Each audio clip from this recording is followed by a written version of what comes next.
Now, Roma Wines present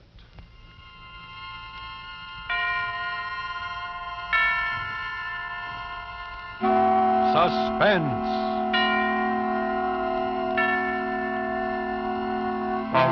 Tonight, The Lodger, and our distinguished star appearing as the storyteller and as the lodger, Robert Montgomery. Suspense is presented for your enjoyment by Roma Wines. That's R-O-M-A, Roma Wines. Those excellent California wines that can add so much pleasantness to the way you live. Finding ways to make living more enjoyable is an art in which Miss Elsa Maxwell is an expert. This famous hostess and authority on hospitality gives you a good thought. Entertaining friends is one of life's finest pleasures. And I suggest to you, next time you have friends in to dinner, serve them either ruby red Roma Burgundy, so tartly rich and piquant, or pale golden Roma Sauterne, with its delicate, delicious flavor. If you choose Burgundy, serve it cool. Or if Sauterne, serve it well chilled. Use any glasses you have and serve whichever one you like best with any food. I happen to like Burgundy with the richer meat dishes, Sauterne with fowl, fish, or the like. But you follow your own tastes, and you'll be perfectly correct. The main point is, serving these wonderful Roma wines is a delightful compliment to your friends and a great addition to the enjoyment of meals. Well, the only possible thought I can add is that Roma Burgundy and Sauterne, like all Roma wines, are the best that California's magnificent sun-ripened grapes can provide in fine flavor, color, and fragrance, are always unvaryingly good and delicious, protected by all the ancient skill of Roma's noted wineries.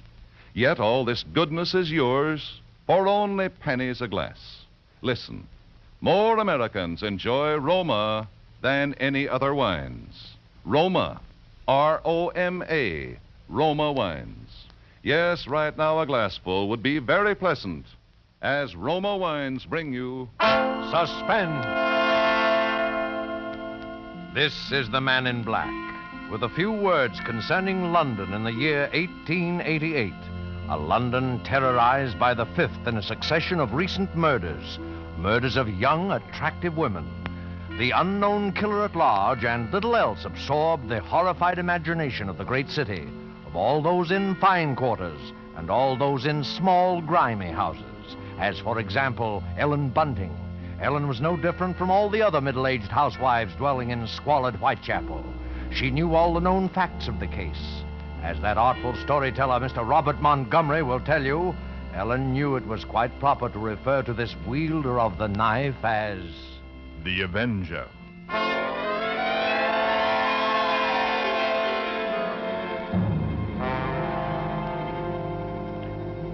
On Thursday night, the 16th of April, 1888 it was, Ellen Bunting and Robert, her husband, sat before their fireplace reading the newspaper account of the latest murder. The Avenger had struck again.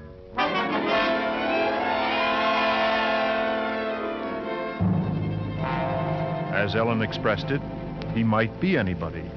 He might be the fellow you pass on the street. The fellow standing next to you. The man you bump into. Oh, it's a terrible thought. Yes, if only the police had something to go on. But it looks like the Avenger's just too quick for him. Look, it says here that this girl he got last night was like all the others. Pretty, blonde, and, let's see, described by her friends as a very light-hearted girl. Oh, what a pity. Did you ever stop to think who fits that to a T? In fact, fits all those girls? Why? My own Daisy. Yes. Well, maybe it's a good thing she's with her aunt instead of here. London ain't a safe place for any girl right now. Just the same, I can't help thinking how fine it'll be to have her back. Now, Bunting, you know that Daisy seems just as much my own daughter as she is yours. But I'm telling you, there's no sense even thinking about having her back right now. We just can't afford it. I know that, Ellen, only... Well, Maybe we could manage it some way and... How? Haven't I scrimped myself half crazy trying to keep us going? But you don't care about that, do you? Oh, no, your Daisy's more important to you than I am. No, And Ellie. we that haven't don't had a sound like lodger you. for months. Nobody even comes to look at the room anymore, and... Oh, I'm sorry, Robbie. I didn't mean to take on so. Oh, no, Ellen, it's all right. Well, don't you go worrying another second, old girl. First thing you know, you won't be pretty no more. Why, you'll have your face all wrinkled. Now, see here, Bunting. Oh, come on now. Let's see you smile.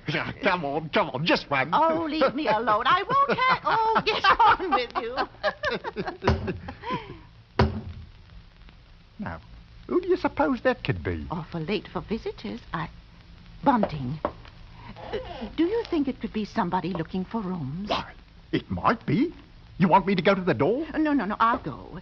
You just stay in here. And I'll be sure to get a good look at who it is before you let him in, dear.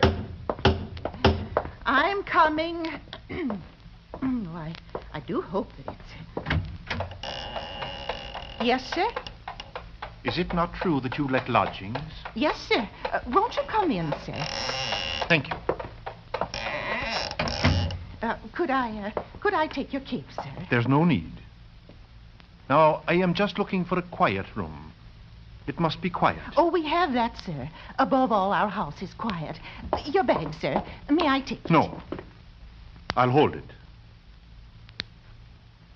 If you'll be so good as to show me the room, please. Oh, yes. Yes, sir. It's right up these stairs, sir. This way. Thank you. You see, sir, there's just my husband and me here, and we're ever so quiet, and I'm sure you'll find this room to your liking, sir. Here we are. Now, I'll just light the gas. There. Very good.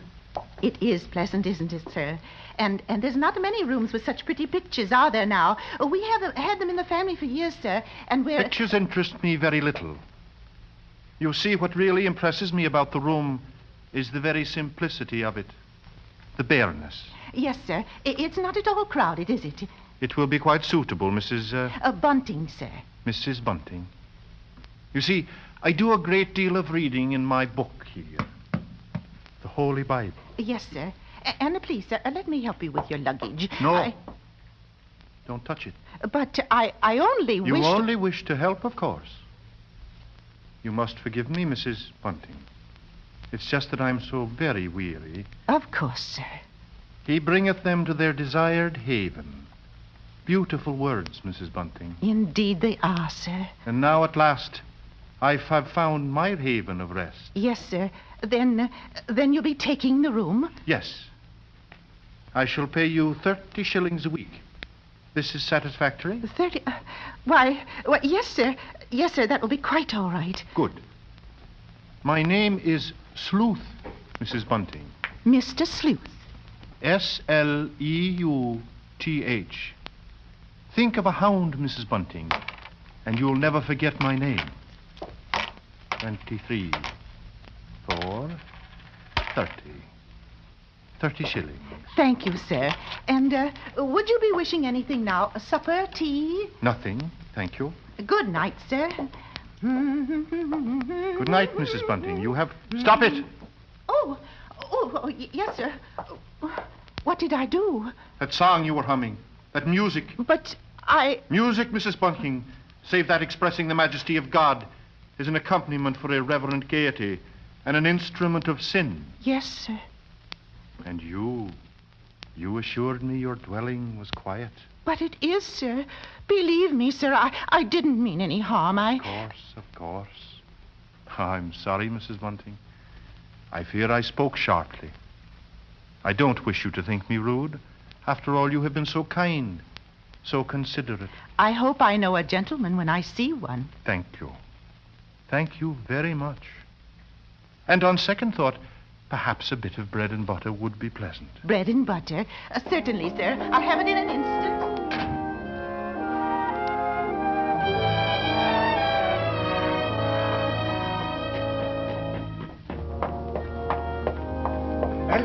Ellen, did he take the room? Come into the kitchen where he won't hear us. Ellen, he took it. He took The room. Yes, Robbie, we're all right now. Look, 30 shillings a week in advance. Oh, it's wonderful, wonderful. Ellen, do you see what this means? Yes, you can have Daisy now. Here, Bunting, hand me that dish. Right. Do you know something, old girl? We're not going to worry too much about Daisy being in danger of that Avenger fellow. Whatever do you mean, Robbie? Well, she's not one for dancing, you know, or any kind of like entertainment. What's that to do with it, please? Something I read here in the paper while you was with the gentleman. They found out that every one of the Avengers' victims had just come from a dancing party or a music hall. What a peculiar chap. Now hurry, Bunting, please. Two thoughts only governed Ellen's mind. The lodger's light supper and her own good fortune at having such a lodger. She started up the staircase to his room. Oh.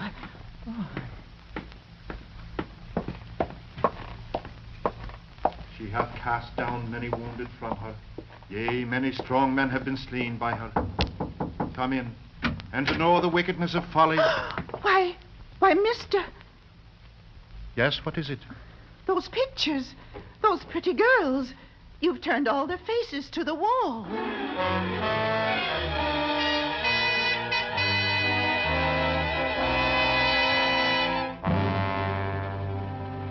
And that maneuver, that strange action, was the beginning of Ellen's concern. The day following, the lodger did not leave the upstairs room once, nor did he leave the next day. And the oddness of this occurred to her, and the approaching arrival of Daisy, her stepdaughter, added to her concern. On the second night, her sleep was restless with vague, disturbing images. And so when she heard the first stealthy footsteps outside her bedroom, she was instantly awake. Oh! Tensely, she followed those steps down the stairs, down the hallway. She heard the front door open and then click shut. Utter stillness fell upon the house, and outside the streets were so silent she could hear distinctly the clock from a church tower a mile away toll the hour.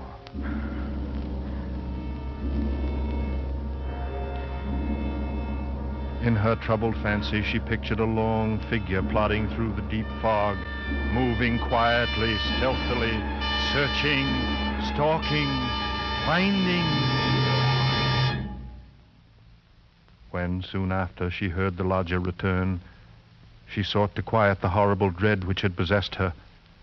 But for Ellen there was no more sleep, merely a tormented state of half-consciousness, which suddenly dropped from her soon after dawn. Horrible murder! Horrible murder. That was the piercing scream of a newsboy far down the street. The Avengers strikes during the night! Ellen Bunting heard the boy cry out the Avenger's latest stroke, made during the night. No. Extra special horrible murder at King's Cross! Avenger takes 6 victims special! Avenger at work again! Another blood victim of night! Avenger strikes again! Avenger! Victim of night! Horrible murder! Avenger!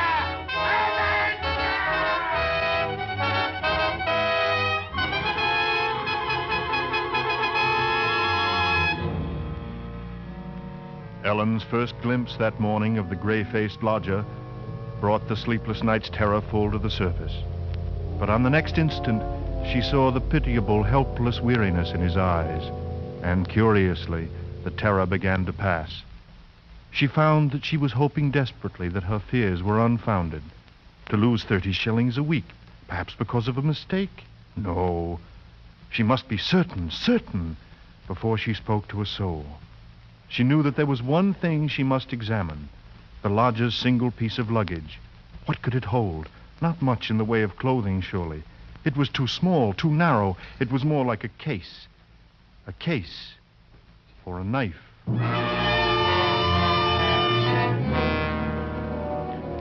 It was almost noon before Ellen found her opportunity to search the lodger's room. Soon after Bunting left to meet Daisy, Ellen watched the tall, thin figure in the black Inverness cape disappear down the street.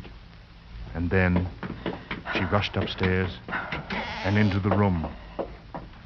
Quickly, she moved to the closet. It was no different than it had always been, utterly empty. She went then to the chest of drawers against the wall. She opened the top drawer and found nothing inside but a frayed shirt, 2 handkerchiefs. The next drawer, underclothes, socks. The next, empty. There remained, then, only one possible place for the small, narrow bag. The bottom drawer. And it was locked. Tugging at the drawer, she heard suddenly the opening of the front door downstairs. Panic-stricken, she rushed out of the room and down the hall to the head of the stairs. You're upstairs, Ellen? Oh, look, Ellen! Daisy's here! It's so good to see you, and... Whatever's the matter? Yes, you've gone quite white. Oh, well, I'm all right. I wasn't expecting you so soon. Oh, you don't know how fine it is to be back again, Mother Ellen. The country's all right in its way, but there's nothing like London now, is there? No, there isn't.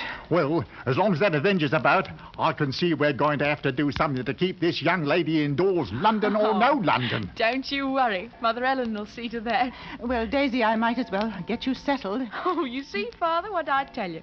She'll have a dust cloth in my hand before I got time to take my coat off.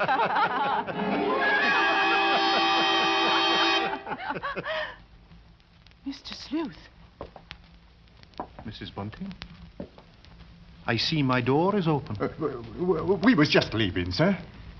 Does this mean that all of you have been in my room? Oh, not all, sir. What must I do? Keep it locked?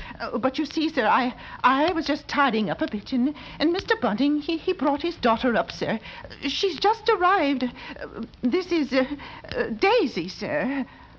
Pleased to meet you, sir. She's been away for quite a long while, you see, Mr. Sleuth, and that's why we're a bit excited, you might say. Yes. You must have been surprised when you came in hearing us laughing and carrying on that way. Yes.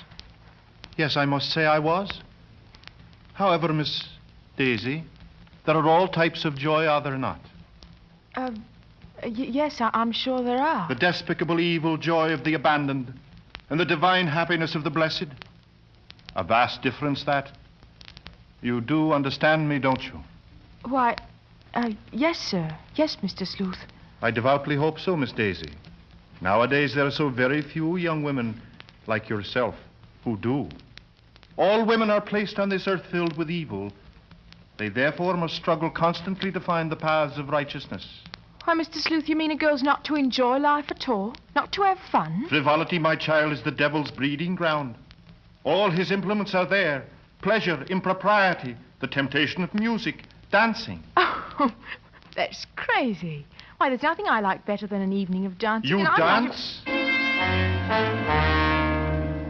She didn't know what she was saying, Mr. Sleuth. Just a child. And Daisy, you know you've never been one for dancing. You never even learned how to. I did learn, Mother Ellen, while I was away. And what's so wrong about it? What's the harm in just a nice dance? She lieth in wait as for a prey, and increaseth the transgressors among men. I don't know what you mean. I never heard such nonsense. You call Holy Scripture nonsense? So, what I prayed against is true. You are beyond salvation. That's not so. I'm a good girl, and I won't have you saying that. Daisy, go into the front room. It's quite all right, Mrs. Bunting. I must be going upstairs anyway. I'm used to being misunderstood, you know. People never realize that my efforts are simply for the greater good of humanity. Of course, sir. And that the power on high will direct my hand toward the expulsion of all evil. Beautiful words. Beautiful words.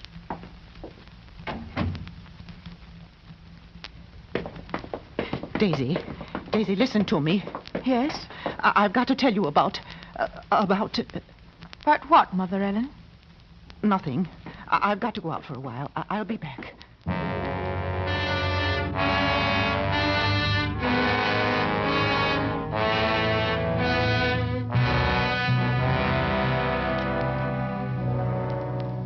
At that moment, Ellen had been determined to pour out her terrible suspicions. But she paused on the very brink. After all, they were still only suspicions. A sudden inspiration had come to her. That very day, a coroner's inquest was being held into the last Avenger murder. She would go there now, this very instant, and perhaps she would hear evidence to disprove all her fears about the lodger. She must give him this last chance. If that chance should fail, then she would tell Bunting or the police. So with the knowledge that Bunting was left in the house to look after Daisy, she boarded the underground train bound for the coroner's court.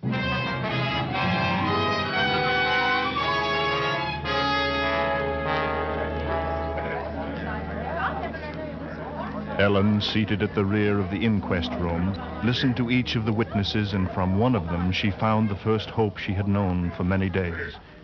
This witness claimed to have seen the Avenger from her window, and the man she described in no way resembled Ellen's lodger. But in another moment, Ellen's hope was swept away. It was pointed out that the fog had been so heavy that night that the witness could not possibly have seen the murderer from her window. The next witness was a Mr. Cannot. This elderly gentleman was certain that he had not only seen but talked with the Avenger. It was in Regent's Park, he testified. Only a few moments before the murder, Mr. Coroner, when I saw him. He was quite a tall man, very gaunt-looking, and carrying a handbag. A handbag, you say? Yes, a small, narrow one. Just such a bag, I might add, as might contain a knife. A knife? He had rather an hesitating voice, an educated man, I should judge, but quite mad. What do you mean by that? Well, as he emerged from the fog, he was talking aloud to himself. And believe me, sir, he was reciting scriptures from the Bible. Scriptures from the Bible. Horrified, Ellen rose from her seat, only half hearing the confusion about her. Are you asking us to believe that? I would say, Mr. Cannot, that the man we're looking for would be, least of all, a religious man. That's where you're in error, Mr. Coroner. The religious note is the very key to the case. Very interesting. That will be all, Mr. Cannot. Just a moment, sir. Don't you understand? The man you're after must be a religious maniac. That's the only explanation possible. You will please step down. The court was dismissing the very truth. Ellen knew that now. She could no longer keep silent. Her hand shot forth and she screamed. I want to say no.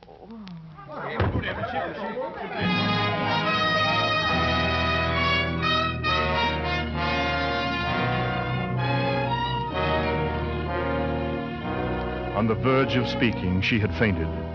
And then when Ellen was revived a few minutes later, she said nothing. Her brain was in too great a turmoil, her nerves too shocked. Like one in a dream, she allowed herself to be led from the courtroom. And then she made her way toward the underground. A faint, distant rumble of thunder never even reached her consciousness.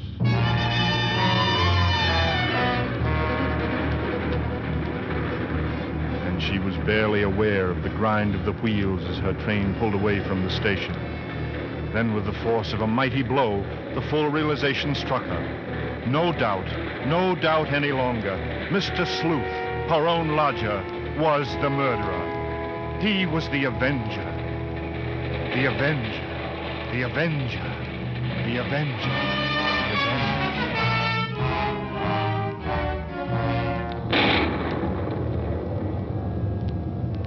On the street again, Ellen knew she must go at once to her neighborhood police and there pour out her terrible knowledge. But with each moving footstep, with each heavier boom of thunder from the rainstorm that was almost there, the grip of terror grew tighter and tighter about her. She moved faster. If only she were in time. The first light drops of rain sprinkled her brow as she came within 2 streets of home. Then she was 1 street away. Then she saw Bunting. Sharply, like the thrust of a knife, the one fact pierced her mind. Daisy was now alone with the lodger. Bunting! Why, Ellen, what is it? Tell me, Bunting, where's Daisy? Where is she, I say? What, Daisy? Where's Daisy? Why, she's at home. Why? Listen to me. Try to understand. Sleuth is the Avenger. What? What are you saying? Our lodger. He's the Avenger, Bunting. Daisy's in danger. Oh, Hurry. Yes, Daisy!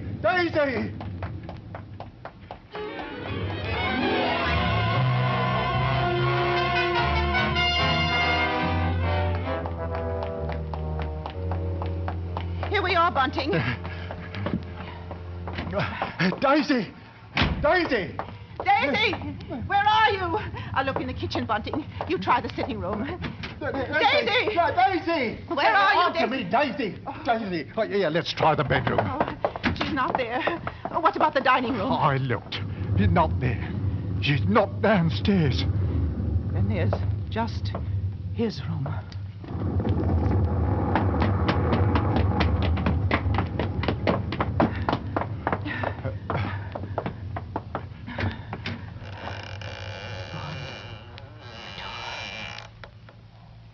Oh.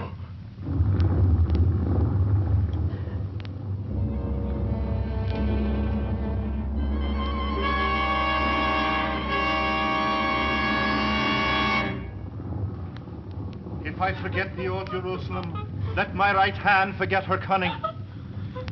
And now hear me, O Lord. Daisy! I have not forgotten. I am ready. The knife. He's got the knife. Ready to smite thine enemy. For man born of woman is born unto trouble, and I shall cleanse thy kingdom on earth. Yea, I shall show her thy wrath from heaven. No! Stop! Speak, O Lord. Daisy. I am ready. The power on high will direct the expulsion of evil. Yes, yes, O Lord. Thy servant heareth. And now...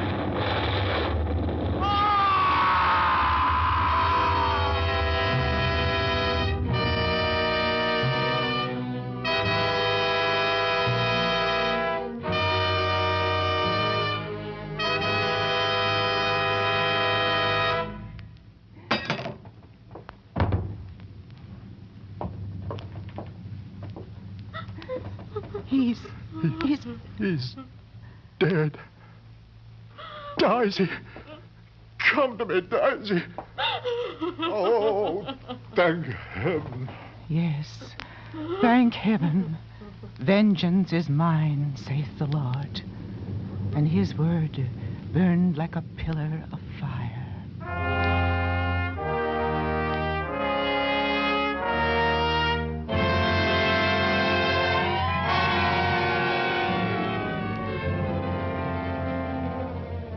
Death by act of God. Thus the final entry in Scotland Yard's record of the famous Avenger case.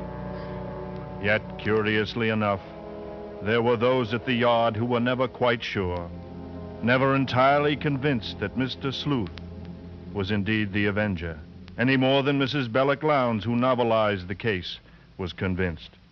There are those who will tell you that the real Avenger, a tall man clad in black, a man almost exactly like Mr. Sleuth, left England and came to America to live in a town near yours. He would be quite old now, but it may be true. Yes, perhaps, as it is written in Holy Scripture, he did fly upon the wings of the wind to walk as a stranger in many lands. Hast thou found me, O mine enemy? Beautiful words, those. Beautiful words. Don't you think?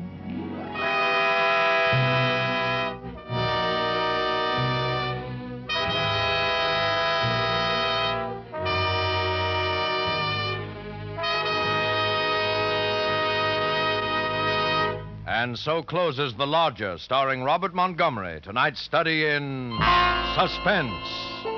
Suspense is produced, edited, and directed by William Spear. In everything she says about enjoying Roma wine when entertaining and with everyday meals, Miss Elsa Maxwell holds out for simplicity and common sense. I've often been a guest in great homes abroad, where enjoyment of good wines is as much a part of life as eating. And I tell you, the kind of glasses in which you serve your Roma wine is completely unimportant. Just use any glasses you have. Serve whatever Roma wine you like, with whatever food you prefer. That is smart, simple, and always a delight. The important thing, Miss Maxwell says, is to have Roma wine and enjoy it regularly.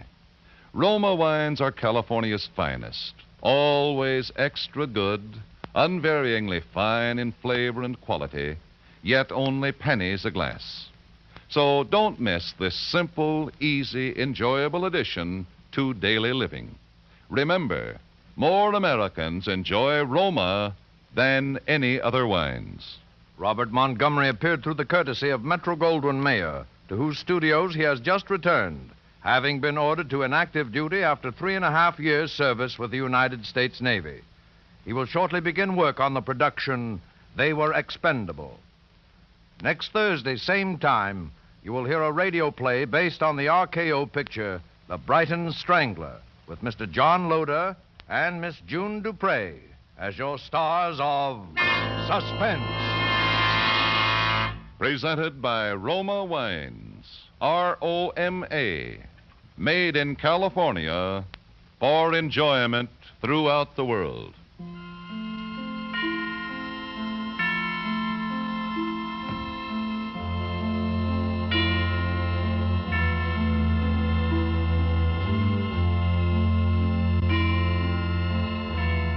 This is CBS, the Columbia Broadcasting System.